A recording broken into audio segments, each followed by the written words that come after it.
Praise the lord. పరిశుద్ధ గ్రంథంలో ఆమోసు 3వ చిన్న ప్రవక్త.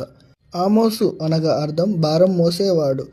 ఈయన ఒక సాధారణ గొర్రెల కాపరి, కానీ దేవుని పిలుపు ఒక గొప్ప ప్రవక్తగా మార్చింది.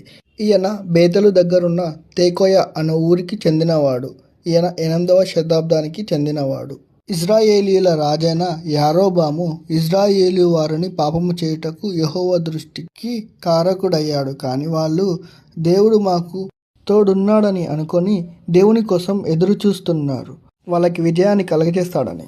కానీ ఆమోసు బేతేల్ అనే మహిమ రాజ్యంలో నిలబడి దేవుడు ఇజ్రాయేలీల ప్రజలను ఓడించడానికి ఒక సైన్యాన్ని లేపుతున్నానని ప్రకటించాడు. దేవుడు వచ్చేది కాంతికి కాదు, అంధకారానికే అన్నాడు.